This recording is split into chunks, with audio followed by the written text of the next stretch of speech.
नमस्कार, मी यामिनी महामुणकर. साम संजीवनी या आरोग्यविषयक कार्यक्रमात तुम्हा सगळ्यांचं मनापासून स्वागत आहे. आज आपला विषय आहे मणक्याचे विकार, ज्यामध्ये मान आणि कंबर दुखीवर विना ऑपरेशन उपचार पद्धती, आणि यावर मार्गदर्शन घेणार आहोत प्रख्यात आयुर्वेद तज्ञ डॉक्टर विराज भंडारी यांचं. सर आपल्या स्टुडिओमध्ये आलेले आहेत. सर मनापासून स्वागत आहे. नमस्कार. प्रेक्षकांवर डॉक्टर विराज भंडारी हे आयुर्वेद तज्ञ MD आहेतच, पण त्यांनी या स्पाइन विषयातील प्रगत शिक्षण जे आहे ते परदेशामध्ये जाऊन घेतलंय. आणि मला आवर्जून सांगावंसं वाटतं की डॉक्टरांनी chiropractor, osteopathic method of manual therapy, spine adjustment, structural integration, मम therapy, visceral manipulation, organ balancing, neuromeningeal manipulation यांचं देखील त्यांनी शिक्षण घेतलेलं आहे. आणि तेही परदेशात जाऊन त्यांनी हे सगळे प्रशिक्षण घेतलेलं आहे. डॉक्टर विराज भंडारी हे या सर्व पाथी एकत्रित करून उपचार करणारे आधुनिक युगातील आधुनिक डॉक्टर आहेत. महाराष्ट्रातील हाडवैद्य ते अगदी केरळपासून ते थेट Poland, Germany, Europe, America, China, England, Australia या सर्वत्र ठिकाणी जाऊन त्यांनी स्वतः मणक्याच्या विकारांमध्ये आधुनिक उपचार पद्धती घेतलेल्या आहेत. परदेशात संशोधन, evidence based practice of spine अशा तज्ञ डॉक्टरांसोबत देखील त्यांनी काम केलेलं आहे. विशेष करून मणक्याचे सर्व आजार, डिस्क बल्ज असेल, डिजनरेटिव्ह स्पाइन असेल, सर्वायकल पेन असेल, लंबर पेन असेल, हर्निएटेड डिस्क असेल, स्लीप डिस्क, तसंच 10 मिनिटांपेक्षा चालता न येणं, पाय जड होणं, बधीर होणं, मुंग्या येणं, चक्कर येणं, नस दमणं, चकती बाहेर येणं यांसारख्या आजारांवर देखील परदेशातील आणि प्राचीन भारतातील उपचार पद्धतीचा संगम केलेला आहे. डॉक्टर भंडारी हे स्पाइन टेक्निकलमुळे 50,000हून अधिक मणक्याच्या विकारांच्या रुग्णांचे उपचार ऑपरेशन करून त्यांना या दुखण्यातून त्यांनी बरं केलेलं आहे. ऑपरेशन करून नाही तर विना ऑपरेशन पद्धतीने त्यांनी बरं केलेलं आहे. डॉक्टर भंडारी यांचं वैशिष्ट्य म्हणजे काय बघा, अचूक निदान आणि योग्य उपचार. तसंच बघा, मणका, मान, कंबर या संबंधित तुम्हाला काही त्रास असेल तर लगेचच विराज सरांचं पुण्यामध्ये हडपसर इथे त्यांचं स्वतःचं क्लिनिक आहे. एकाच छताखाली या सर्व विकारांवर विना ऑपरेशन उपचार होतात. तुम्ही बरोबर ऐकलत, विना ऑपरेशन उपचार सर करून देतात. सरांशी जर तुम्हाला संपर्क साधायचा असेल तर स्क्रीनवर सर्व संपर्क क्रमांक, संपर्क डिटेल्स दिलेले आहेत. तसंच व्हॉट्सअपवर फक्त हाय मेसेज करा, सरांची टीम तुम्हाला लगेचच नक्कीच संपर्क साधणार आहे. चला तर मग आता क्षणाचा विलंब न करता सरांकडून आपण कंबरदुखी, मानदुखीवर विना operation doctor Viraj Bhandari spine technique नेमकी काय आहे जाणून घेऊयात. सर मनापासून स्वागत आहे. आणि खूपच इंटरेस्टिंग विषय आहे, कारण की सध्या बघायला गेला तर आधुनिक जगामध्ये सायन्समध्ये खूप प्रगती झालेल्या आहेत, आधुनिक तंत्रज्ञान आलेलं आहे, पण सगळे ऑपरेशन करावे लागतात. त्यामध्ये अगदी जरी रोबोटिक शस्त्रक्रिया असली तरी ती शस्त्रक्रियाच म्हणावी लागेल. विना ऑपरेशन हाडाचं दुखणं बरं करणं हे काहीतरी वेगळं ऐकायला मिळते. सुरुवातीला त्याविषयी आधी प्रेक्षकांना सांगा. बऱ्याच वेळा जेव्हा सायटिकाचा त्रास होतो, स्लिप डिस्कचा त्रास होतो, त्यावेळेस लॅमिनेक्टॉमी हे ऑपरेशन केलं जातं. परंतु जेव्हा ऑपरेशन केलं जातं त्यावेळेस 2 मणक्यातलं अंतर कमी झालेलं असतं, म्हणून ती गादी बाहेर येते आणि ती गादी कट केली जाते. परंतु ती गादी कट केल्यानंतर बऱ्याच वेळा बऱ्याच पेशंटला हा त्रास रिऑकरन्स होतो. कधी कधी पेशंट माझ्याकडे 2-2, 3-3, 4 ऑपरेशन नंतरही येतात. तर ही जी पद्धत आम्ही विकसित केली, यामध्ये सगळ्यात महत्त्वाचं म्हणजे आम्ही 2 मणक्यातलं अंतर वाढवतोय विथ द हेल्प ऑफ मसलचं अंतर वाढवणं, तिथल्या फेशियाचं अंतर वाढवणं. जे काही मणके पुढे मागे गेलेत ते त्याला परत रिअलाइन करणं, ऑर्गन रिअलाइन करणं, यामुळे ही शस्त्रक्रिया वाचू शकते. बरोबर. तर प्रेक्षक हो, सायटिकाच्या रुग्णाला बऱ्याच डॉक्टरांनी ऑपरेशनचा सल्ला दिलेला होता, पण त्या रुग्णांनी डॉक्टर विराज भंडारी यांच्या मार्गदर्शनानुसार विना ऑपरेशन उपचार केलेला आहे आणि त्यांना त्याचा उत्तमरित्या फायदा झालेला आहे. आपण थेट त्यांच्याकडूनच त्यांच्या प्रतिक्रिया ऐकूयात. नमस्ते, माझं नाव किरण साबळे. माझं वय 41 आहे. मी रेग्युलर योगा, वर्कआउट वगैरे करणाऱ्यातली आहे. पण 2-3 वेळेला मी गाडीवरून पडले आणि पाठीला जोरात जर्क बसल्यामुळं माझा उजवा पाय हळूहळू दुखायला सुरू झाला. एक स्टेज अशी आली की मला ना नीट उभं राहता यायचं ना बसता येत होतं. माझ्या लक्षात आलं की हा स्पाइन रिलेटेड काहीतरी इश्यू आहे. तर मला इंस्टाग्रामला भंडारी सरांचे व्हिडिओज मिळाले आणि आयुर्वेदिक वेनी आपल्याला ट्रीट करता येईल हे लक्षात आलं. म्हणून मी ऑनलाईन अपॉइंटमेंट घेतली आणि सरांकडे ट्रीटमेंटसाठी आले. जानेवारी महिन्यापासून माझी ट्रीटमेंट सुरू झाली आणि आज माझं 8वं सेशन पूर्ण झालेलं आहे. पहिल्या 2-3 सेशनमध्येच माझा उजवा पाय दुखायचा 70% कमी आला होता. 5व्या सेशन नंतर तर मी आपला उजवा पाय खूप दुखतोय आणि आपल्याला उठबस करता येत नाही हे विसरूनही गेले होते. करते. मागच्या महिन्यामध्ये माझी मॅरेथॉन होती, सातारा हिल मॅरेथॉन. ती 21 किलोमीटरची आहे आणि मी सरांना विचारलं की मी पार्टिसिपेट करू का? सर म्हणाले नक्कीच करा आणि मी ती 21 किलोमीटरची मॅरेथॉन पूर्णही केली. सो असा माझा छान मला फरक पडला. Thank you so much doctor Bhandari sir. तसं आपण पाहिलं रुग्णाची प्रतिक्रिया, त्यांना उत्तमरित्या फरक जाणवतोय आता, तेही विना ऑपरेशन उपचार पद्धतीनुसार. तसं सायटिकावर आपण येऊया. सायटिका डिस्क हर्निएशनमध्ये हातापायाला मुंग्या येतात असं देखील ऐकलेलं आहे. त्याचं नेमकं कारण काय? दोन मणक्यातलं जे अंतर आहे ते बऱ्याच वेळा एक लक्षात घ्या, आज गादी बाहेर येते, ती बाहेर यायची जी कारणं आहेत ती कारणं प्रामुख्याने 3 प्रकारची आहेत. एक पहिली गोष्ट म्हणजे आहार, दुसरी गोष्ट म्हणजे विहार आणि तिसरी गोष्ट म्हणजे मेंटल स्ट्रेस, टेन्शन, थकवा. तर पहिलं जे कारण आहे गादी बाहेर यायचं, त्यामध्ये बऱ्याच वेळा लोकांचं जेवणावरती जेवण केली जातात, अति जेवण केलं जातं आणि त्या जेवताना लोक बऱ्याच वेळा आजकाल इतकं फास्ट सेडेंटरी लाईफ झालंय की लोक वर्क फ्रॉम होममुळे समोर डेस्कवरती लॅपटॉप असतो, समोर जेवण करत असतात. काही लोक फोनवरती बोलत चहा घेत असतात किंवा अन्नाचं सेवन मेट्रोमध्ये बसून केलं जातं, फ्लाईटमध्ये बसून केलं जातं आणि त्यामुळे बऱ्याच वेळा वायू पोटातला बिघडतो, गॅसेस होतात वारंवार, फ्लॅटुलन्स. आणि त्या फ्लॅटुलन्सच्या कारणामुळे बऱ्याच वेळा तो गॅस मानेत गेला की मान दुखायला लागते, कमरेत गेली तर कंबर दुखायला लागते आणि कालांतराने डिजनरेटिव्ह चेंजेस होणं किंवा कुठेतरी त्या गॅसचा एवढी तीव्रता होते की ती गादी कुठेतरी बाहेर यायला कारण ठरते. बरं. त्याचबरोबर दुसरं जे कारण आहे ते म्हणजे पोश्चर, उठणं, बसणं, झोपणं, चालणं याच्या चुकीच्या क्रिया करणं आणि त्याच क्रिया करत असताना एखादा कुठेतरी झटका बसतो, क्विक सडन ऑफ ॲक्शन, एका सेकंदामध्ये 3 मुवमेंट झाल्यामुळे ती गादी बाहेर फेकली जाते आणि जेव्हा ती गादी स्लिप होते आणि ती मागच्या दिशेने उजव्या बाजूने बाहेर आली तर उजवा पाय दुखायला लागतो, डाव्या बाजूने बाहेर आली तर डावा पाय दुखायला लागतो. तीच गादी जर मानेतनं बाहेर आली तर उजवा हात दुखायला लागतो, तीव्र हाताला मुंग्या असतात, डाव्या हाताने बाहेर आली तर डाव्या हाताला दुखायला लागतो. तर 2 मणक्यातलं अंतर कमी होऊन जो न्यूक्लियस पल्पस जो आहे, हा जो न्यूक्लियस पल्पस आपल्याला ही जी गादी दिसते याच्या बाहेरच्या बाजूला ॲन्युलस फायबर आहे, पाण्याचं प्रमाण 80% 20% जेली आणि या गादी ज्याला आपण चकती म्हणतो त्याच्यामध्ये 80% जेली असते. ती जेली बाहेर घसरते कारण 2 मणक्यातलं अंतर हे कमी होतं आणि ही लाल प्रकारचं जे घसरलेलं दिसतंय, गादीची हाईट लहान होते आणि डिस्क बाहेर पडते आणि ती पिवळ्या रंगाच्या या नसांवरती दाब द्यायला लागते. जसं दाब देते वेगवेगळ्या ठिकाणी म्हणजे L3 L4ला दाब द्यायला लागले तर मांडीचा भाग दुखायला लागतो, मुंग्या यायला लागतात, बधीर व्हायला लागतो. तसंच सायटिक नर्व ही कमरेपासूनच्या पायाच्या बोटं, त्यामुळे मुंग्या ह्या प्रामुख्याने येतात. तर प्रेक्षक हो, आता सायटिकापासून सुटका आणि तीही ऑपरेशन विना. हो, तुम्ही अगदी बरोबर ऐकलेलं आहे. विराज सरांनी ते पॉसिबल देखील केलेलं आहे. अनेकांनी शस्त्रक्रियेचा पर्याय नाकारून डॉक्टर विराज भंडारी यांच्यावर विश्वास ठेवला आणि आज ते पूर्णतः बरे झालेले आहेत. काय म्हणतायत हे रुग्ण, पहा हा विशेष व्हिडिओ. नमस्कार, माझं नाव अनिल गंगाधर कोटलवा. मी गंगाखेड जिल्हा परभणीतून आलो. मी फर्स्ट टाइम इथे येते वेळेस मला एका काकूनं सांगितलं होतं वसमतच्या की इकडं तिकडं न जाता तुम्ही डॉक्टर विराज भंडारी सरांकडे जा, त्यांची ट्रीटमेंट खूप चांगली आहे. मी इथे येते वेळेस फर्स्ट टाइम मी 12 फेब्रुवारी 2025ला आलो होते. तर इथे येते वेळेस मी येताना झोपून आलो आणि जाताना पूर्णपणे व्यवस्थित टॅक्सीमध्ये बसून गेलो. सर एकदम नंबर 1 आहे, तिथला स्टॉप नंबर 1 आहे आणि इथली ट्रीटमेंट तर एकदम नंबर 1 आहे. मी ॲलोपॅथिकमध्ये जवळपास 4 ते 4.5 लाख रुपये खर्च केला, तिथला कुठलाही रिझल्ट आला नाही. पण सरकडे आल्यानंतर माझं एकदम व्यवस्थितपणे पूर्णपणे नीट झालं. सर, आता आपण पुढील प्रश्नाकडे वळूयात. प्रश्न सर्व्हिकल प्रोट्रुजन विषयी आहे. त्यामध्ये मानदुखी आणि चक्कर का येते? एक लक्षात घ्या, सर्वायकल पोट्रुजन म्हणजे डिस्क बाहेर येऊन वर्टेब्रल सेगमेंट उजवीकडे किंवा डावीकडे जातं. त्यामुळे बऱ्याच वेळा पेशंट ज्यावेळेस सकाळी उठतं, झोपेतनं उठताना विशेषतः त्यांना चक्कर येते आणि ती चक्कर मान हलवल्यानंतर चक्कर येणं. त्या चक्करमध्ये 2 प्रकार होतात. एक तर स्वतःला फिरल्यासारखं वाटतं किंवा समोरची दुनिया फिरल्यासारखी वाटते. ह्याचं प्रामुख्याने कारण आहे कॅरोटिड आर्टरी जी गेलेली आहे, मेंदूला ऑक्सिजनचा सप्लाय होणारी जी आर्टरी आहे ती कुठेतरी दबली जाते आणि त्यामुळे चक्कर येते. प्रेक्षक हो, जर तुम्हाला मानदुखी किंवा कंबरदुखीचा त्रास असेल तर तुम्हाला विना ऑपरेशन शस्त्रक्रिया करायची असेल, विना ऑपरेशन हे सगळं टाळायचं असेल तर विराज सरांकडे एक नक्कीच ही नवीन टेक्निक आहे, त्याचा फायदा घ्या.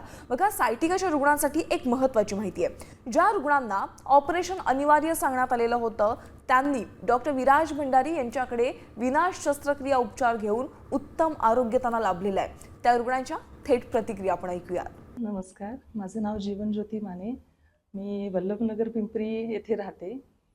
मला 15 वर्षापासूनचा त्रास होता. जे back pain, knee pain, neck pain, काय म्हणाल तेवढं कमी. खूप ठिकाणी दाखवलं. गेली 15 वर्ष काय त्याच्यापेक्षाही अगोदरपासून तो त्रास सहन करतेय. सगळी आयुर्वेदिक औषधं, होमिओपॅथी, ॲलोपॅथी सगळे कुठं गेले नाही ते विचारा. सगळीकडे जाऊन आलो आणि सरांचा इथं पत्ता मिळाल्यामुळे आम्ही इथे पोहोचलो आणि सरांची भेट झाली. फाईल वगैरे दाखवलं, सगळं दाखवलं. सरांनी सगळं ऐकून घेतलं. म्हणाले, तुम्ही काही काळजी करू नका, तुम्ही बरे व्हाल. ह्या एका शब्दाने सगळं मिळवलं की असं एक मनामध्ये आलं की नक्की आपण बरी होऊ. आणि माझं सेशन सुरू झालं.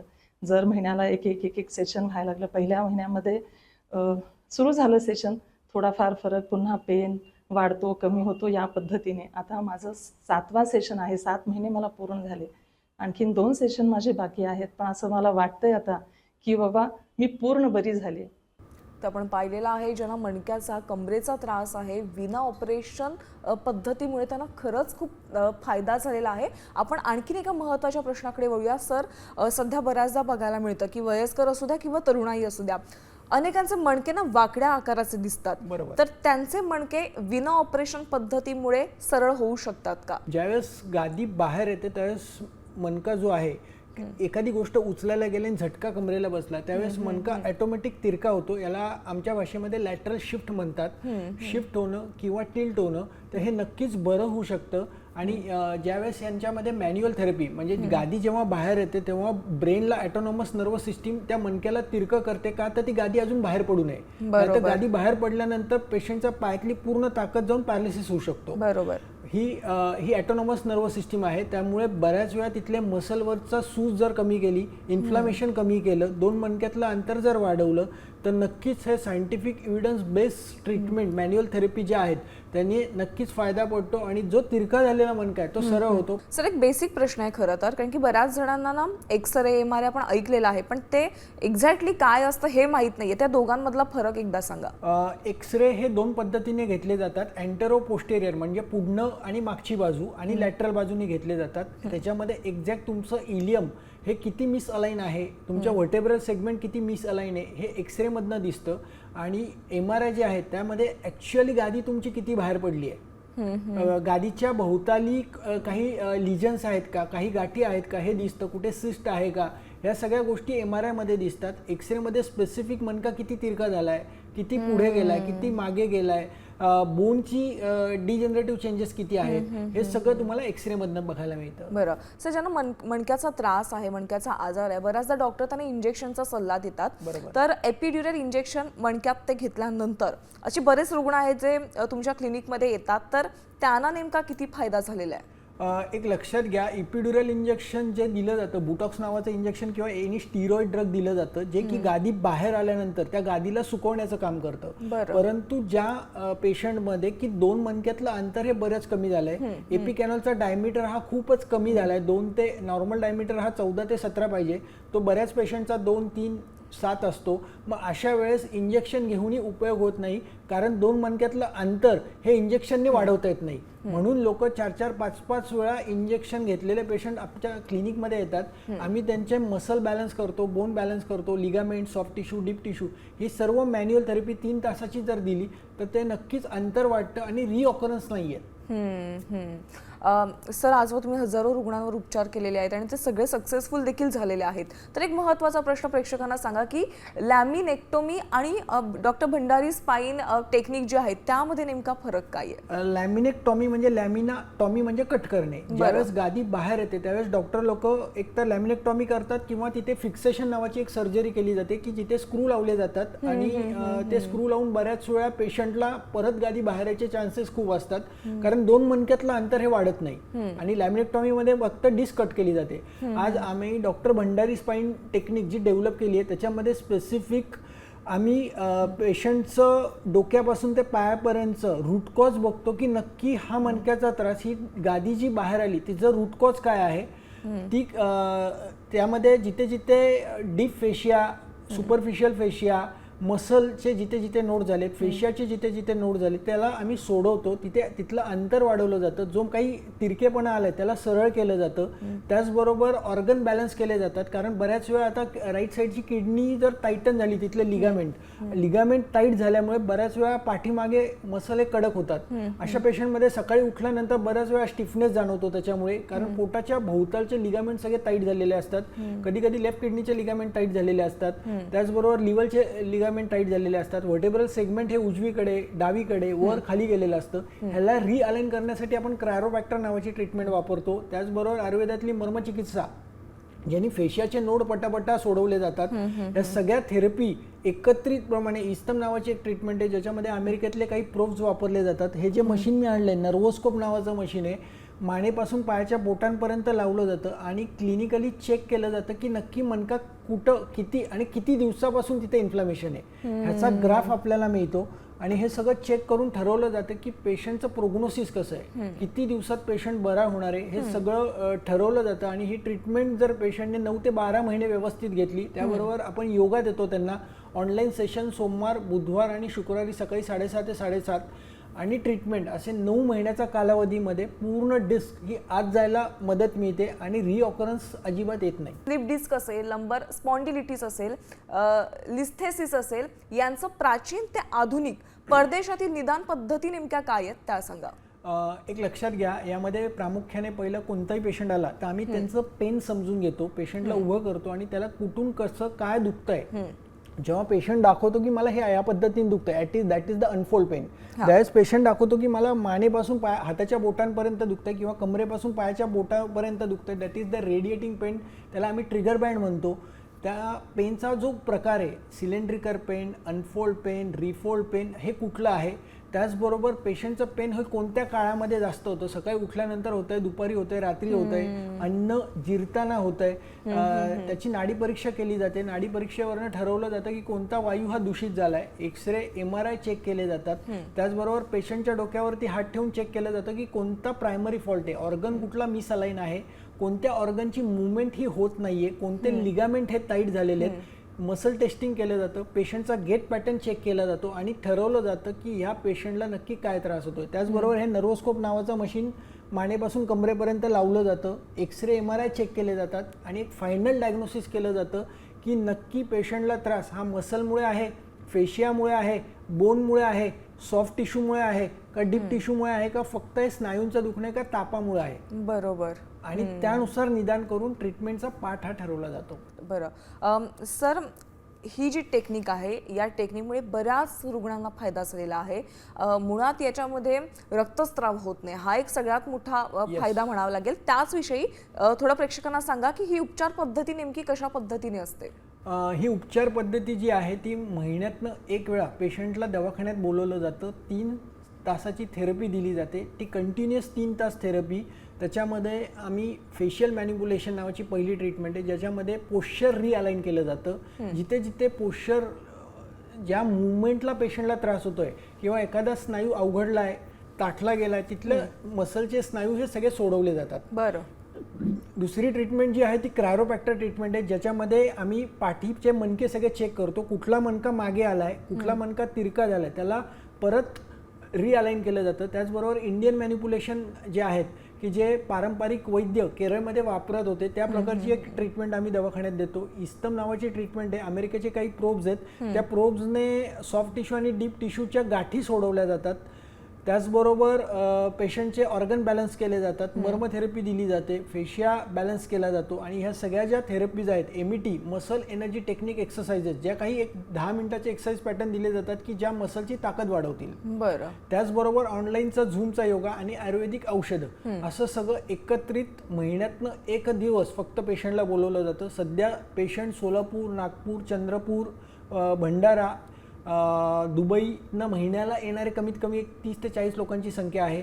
नागपूरवरनं येणाऱ्यांची महिन्याला कमीत कमी 20 ते 25, बॉम्बेवरनं कमीत कमी महिन्याला 150 पेशंट बॉम्बेवरनं पुण्याला येतात ट्रीटमेंटसाठी. खास महिन्यातनं एक दिवस असल्यामुळे ती ट्रीटमेंट त्यांना घ्यायला सोपी आहे. आणि त्याचबरोबर ऑनलाईन सेशन माझ्यासोबत 12 सेशन ऑनलाईन असतात, सकाळी 7:30 ते 7:30. असं सगळं एकत्रित एक 9 ते 12 महिन्याचा प्रोग्राम चालतो. आणि त्याच्यामध्ये पूर्ण डिस्क ही आत जाते. आम्ही प्रत्येक 4 महिन्यांनी पेशंटचा एक्सरे काढतो आणि चेक करतो की पहिला एक्सरे आणि आत्ताच्या एक्सरेमध्ये काय बदल झाला आहे. प्रत्येक ट्रीटमेंटच्या आधी पेशंटचा फोटो घेतला जातो आणि ट्रीटमेंट नंतर फोटो घेतला जातो की दोघांच्या मध्ये काय बदल झाले. पेशंटचे खांदे कसे आहेत, पेशंटचे गुडघे कसे आहेत, पेशंटची कंबर कशी आहे, पेशंटची मान कशी आहे, ह्या सगळ्या गोष्टी बारकाईने तपासल्या जातात आणि प्रत्येक पेशंट हा बारकाईने पेशंट टू पेशंट हे डायग्नोसिस बदलतं आणि पेशंट टू पेशंट ट्रीटमेंट ही कस्टमाइज दिली जाते. बरं. आणि त्याचबरोबर डिकॉम्प्रेशन नावाची एक ट्रीटमेंट आहे ज्याच्यामध्ये 2 मणक्यातलं अंतर वाढवण्यासाठी आम्ही काही विशिष्ट टेबल आणलेले आहेत. त्यामध्ये फ्लेक्शन डिस्ट्रॅक्शन टेबल्स आहेत, काही US गन्स आहेत की ज्याच्यामध्ये जो काही मणका मागे आलाय त्याला पुढे ढकलण्यासाठी काही विशिष्ट प्रकारचे टेबल्स आम्ही वापरतो. तर हे सगळं जे आहे ते एक सायंटिफिक वापरलं जातं जेणेकरून मसलची मसलला ट्रीटमेंट, फेशियाची फेशियाला, अशा प्रकारचे ट्रीटमेंट देणारे भारतात कोणीही नाहीये. म्हणजे जे की अंडर वन रूफ मसलची पण ट्रीटमेंट देतील, फेशियाची पण ट्रीटमेंट देतील, बोनची पण ट्रीटमेंट देतील, ऑर्गनची पण ट्रीटमेंट देतील, ज्या नर्वला मॅनिप्युलेट केलं जातं, ज्या नर्वला नरिशमेंट दिली जाते आणि खास करून आपली जी पारंपरिक आयुर्वेदिक औषधं आहेत ती वापरली जातात की ज्याच्यामध्ये बल वाढवायचे, ज्याच्यामध्ये सूज कमी करायची, ज्याच्यामध्ये कॉन्स्टिपेशन कमी करायचे, ज्याच्यामध्ये गॅसेस कमी होणारी काही औषधं, असं एकत्रित हे सगळं दिल्यामुळे या सगळ्या थेरपींमुळे हे चांगले रिझल्ट आहेत. विना operation doctor Viraj Bhandari spine technique म्हणजे प्राचीन जे आपले आयुर्वेद आहेत, आयुर्वेदाचं आणि जे सध्या आधुनिक उपचार पद्धती आलेल्या त्या दोघांचाही संगम आहे. आणि सर इतका दिलासा मिळतो रुग्णांना की ऑपरेशन म्हटलं की सुरुवातीला त्यांना तिथेच खूप भीती वाटते आणि त्यामुळे विना ऑपरेशन उपचार पद्धती होणं हे खूपच दुर्मिळ आहे आणि भारतामध्ये एकमेव तुम्ही आहात की जे विना ऑपरेशन कंबरदुखी आणि मानदुखी, पाठदुखी असेल त्याच्यावर उपचार करताय. सो धन्यवाद, तुम्ही इथे आलात आणि प्रेक्षकांना इतकं मोलाचं मार्गदर्शन केलं त्याबद्दल धन्यवाद. धन्यवाद. तर साम संजीवनीमध्ये वेळ झाली आज इथेच थांबण्याची. ताज्या घडामोडींसाठी पाहत रहा साम TV मराठी.